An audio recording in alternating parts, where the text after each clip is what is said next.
Hello friends, welcome to my YouTube channel SBM history. हम governor general के series पर discussion कर रहे हैं। तो इस सीरीज़ में सारे गवर्नर जनरल को हम कंप्लीट करेंगे। छोटा सा आप सबके लिए इंफॉर्मेशन है, क्योंकि ये हमारा ऑफिशियल टेलीग्राम चैनल है। आप वहाँ पर भी जुड़कर हमसे कोई भी डाउट पूछ सकते हैं और अनदर सारे नोटिफिकेशन हम वहाँ पे शेयर करते रहते हैं। आप सभी को जस्ट नाउ सारे नोटिफिकेशन प्रोवाइड किए जाएंगे। तो वीडियो बढ़ने से पहले अगर आप सभी को वीडियोज अच्छे लग रहे हों और ये सीरीज़ हमारा अच्छा लग रहा हो तो प्लीज़ डू सब्सक्राइब और शेयर कर दीजिए, अपने दोस्त के पास पहुंचा दीजिए।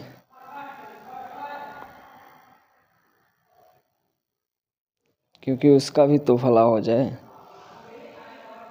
चलिए देर ना करते हुए हम वीडियो को आगे बढ़ाते हैं। तो हमने वारेन हेस्टिंग्स तक बात कर लिया था। इसके पहले वाले में आप देखेंगे पार्ट 2 मेरा अपलोडेड हो चुका है। तो वारेन हेस्टिंग तक हमने बात कर लिया था। यहाँ पर उसके बाद जस्ट नाउ आ जाते हैं sir John Macpherson. Warren Hasting के बाद सर जॉन मैकफर्सन, जो कि ये इनका टाइम पीरियड होने वाला है 1785 से 86 तक। और ये सर्विस करते हैं as a acting governor general of Bengal. उसके बाद आ जाते हैं लॉर्ड कर्नवालिस। इनका 1786 से 1793 तक इनका टाइम पीरियड रहने वाला है। ये इम्पोर्टेंट रहने वाले हैं हमारे गवर्नर जनरल में। इसके पहले वारेन हेस्टिंग थे। इस्टेब्लिशमेंट ऑफ जुडिशियल ऑर्गेनाइजेशन, तो ये जुडिशियल ऑर्गेनाइजेशन का इस्टेब्लिशमेंट करते हैं। इंड द क्रिमिनल कोड, एक क्रिमिनल कोड को इंड कर देते हैं। और उसके स्थान पे ये 4 प्रोविंशियल सर्किट कोर्ट्स लॉन्च करते हैं। 4 प्रोविंशियल सर्किट कोर्ट मीन्स मतलब कलकत्ता, मुर्शिदाबाद, ढाका, पटना, 4 जगह ये सर्किट कोर्ट को लॉन्च करते हैं। Begin a permanent settlement in Bengal, जो कि एग्जैक्ट डेट इसका होने वाला है 22 मार्च 1793 को ये लॉन्च किया जाता है कर्नावालिस में सेटलमेंट। और इनका एक कर्नावालिस कोड, जो कि ये भी इम्पोर्टेंट है, कभी कभी डायरेक्टली वन लाइनर क्वेश्चन पूछ लेता है। 1793 में इन्होंने अपना एक कर्नावालिस कोड को लॉन्च किया था। सेपरेशन ऑफ पावर, इन्होंने सेपरेशन ऑफ पावर को भी पॉलिसी को लॉन्च किया था। Establishment of Indian civil services, इन्हें इसलिए father of Indian public service या civil service, father of Indian service या फादर ऑफ पब्लिक सर्विस, या बोले फादर ऑफ एडमिनिस्ट्रेटिव सर्विस। तो ये तीनों इनके बारे में मतलब अनदर इनका नाम बोला जाता है। और 1789 में भारत से दासों के निर्यात प्रोविज़न, तो provision on export of slavery in India, तो ये इंड कर देते हैं या प्रोविज़न लगा देते हैं 1789 में। चलते हैं, इनका और भी वर्क होगा। तो इनके ही टेनर में 3rd एंग्लो मैसूर वार होता है, जो 1790 से 1792 तक चलता है। और थर्ड वार में हमारा यहीं पर होता है श्रीरंगपट्टनम। श्रीरंगपट्टनम ट्रीटी होती है किसके किसके बीच?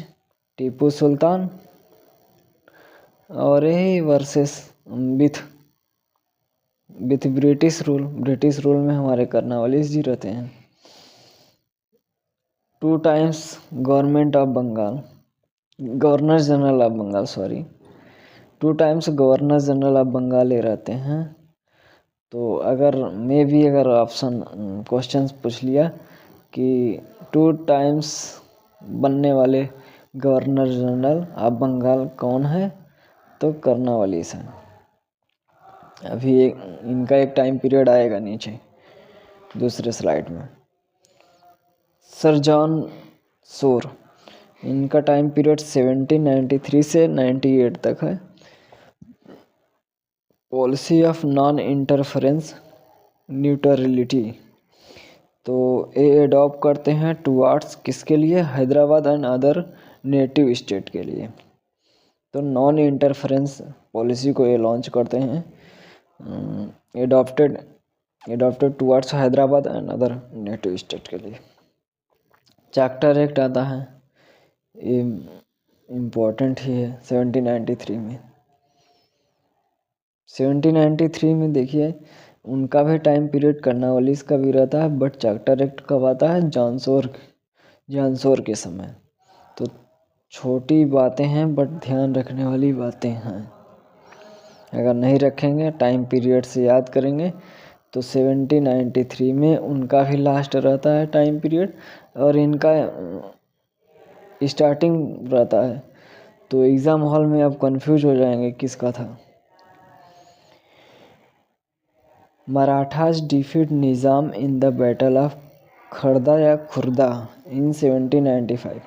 तो मराठा डिफीट करते हैं निज़ाम को खुर्दा की बैटल में। इन्फेंटिसाइड मीन्स शिशु वध was band in 1795 by act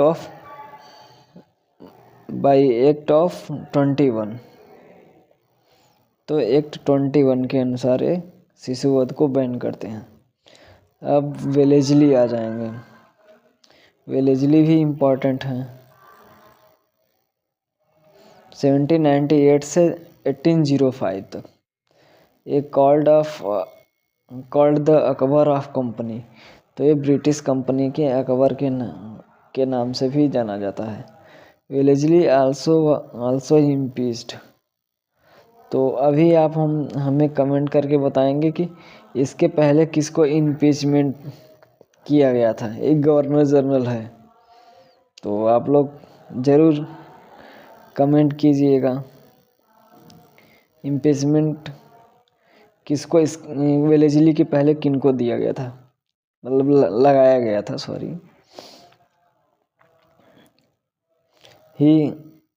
he called himself, वो स्वयं अपने आप को क्या बोलते थे? Lion of Bengal. तो लायन ऑफ बंगाल स्वयं बोलते थे अपने आप को। सिस्टम ऑफ सब्सिडरी अलायंस, तो सब्सिडरी अलायंस को जानते ही हैं आप लोग। ये सहायक संधि होती है हिंदी में बोले तो इसको एक्सेप्ट स्टेट कौन कौन एक्सेप्ट करते हैं? तो पहला हैदराबाद 1798, उसके बाद मैसूर 1798, अवध 1801, पेशवा 1802, भोसले 1803, सिंधिया 1803। तो कभी कभी इसका पूछ लेता है क्रोनोलॉजी, या कभी पूछ लेगा पहला एक्सेप्ट करने वाला स्टेट कौन सा है। तो यहाँ से आप लोग याद कर सकते हैं। 9th, the Anglo Mysore war 1799, second Anglo Maratha war 1803 से 05 तक। चलते हैं नेक्स्ट स्लाइड पर। Establishment of Fort William college in Calcutta 1800, जो कि ये डायरेक्टली कई कई एग्जाम में डायरेक्टली ये क्वेश्चन पूछा गया है सन को लेके, तो ध्यान देना। और ये फोर्ट विलियम कॉलेज क्यों था? For training of the civil services. तो कर्नवालिस जी सिविल सर्विसेज को लॉन्च करते हैं एग्ज़ाम कंडक्ट का, बट इनको ट्रेनिंग देने के लिए फोर्ट विलियम कॉलेज आपका वेलेजली इस्टेब्लिशमेंट करते हैं। जैसे आज हम लोगों के समय लवासना है, वहीं पर ना होता है हम लोगों का, मीन्स हम लोग हैं जो यूपीएससी क्रैक करते हैं। बट एक क्लोज हो गया था इन 1802 में। तो यहाँ पे क्लोज होने का कारण यही था कि अच्छी तरीके से नहीं चल पाना, अच्छी तरीके से मतलब सिलेबस को इम्प्लीमेंट नहीं कर पाना, बहुत सारे कारण थे। बट आप लोग याद रखिए इतना ही। प्रिंसिपल, पहले प्रिंसिपल कौन बनाए जाते हैं वहाँ पे? Henry T Colebrook. In 1801 Madras presidency was formed. तो मद्रास फॉर्मेड होता है 1801 में। इन्फेंटिसाइड, बाल हत्या वाज बैंड बाई एक्ट 3। ये एक्ट जितने भी हैं, एक्ट को हमेशा याद रखना है। 1804 में हुआ था डिस्ट्रॉय द क्रिश्चियन मिशनरीज। तो ये क्रिश्चियन मिशनरीज को डिस्ट्रॉय कर दिए थे। तो उसके बाद हमारे आ जाते हैं लॉर्ड कर्नवालिस। 1805 में सेकेंड टाइम आते हैं। तो died in suddenly in Ghazipur UP. ये गाज़ीपुर में ही इनका अचानक से मृत्यु हो जाती है। And also located his tomb. तो यही गाज़ीपुर में इनका टूम्ब भी बना है। लॉर्ड जॉर्ज बार्लो 1805 से 07 तक। रिवोल्ट ऑफ वेल्लोर, जो कि एक ही वर्क हुआ है इनके टाइम में, वो इम्पॉर्टेंट है, वेलोर म्यूनिटी। 1806 में ये हुआ है। यहाँ पे लिखा नहीं गया है तो आप लोग लिख सकते हैं 1806 में। Provision of turbans and Tilak on the head. तो जो पगड़ी होता था आर्मियों के लिए, मेनली ये आर्मियों से रिलेटेड था। तो आर्मियों के लिए जो पगड़ी और तिलक माथे पे जो तिलक लगाते थे, ये सब के लिए प्रोविज़न लगा दिए थे ब्रिटिशर्स। तो आर्डर देने वाला विलियम बेंटिक होता है, जो कि उस समय गवर्नर ऑफ मद्रास था। तो मद्रास का वो गवर्नर था उस समय। चलते हैं नेक्स्ट स्लाइड पर। लॉर्ड मिंटो फर्स्ट 1807 से 1813 तक। बिफोर कमिंग टू इंडिया, तो इंडिया के पहले आने के पहले he was president of the board of control. तो वह प्रेसिडेंट रहा, बोर्ड ऑफ कंट्रोल का वो प्रेसिडेंट रह चुका था। 1809 ट्रीटी ऑफ अमृतसर विथ महाराजा रणजीत सिंह। तो ये इम्पोर्टेंट है। चार्टर एक्ट ऑफ 1813 इसी के समय पास होता है चार्टर 1813 में।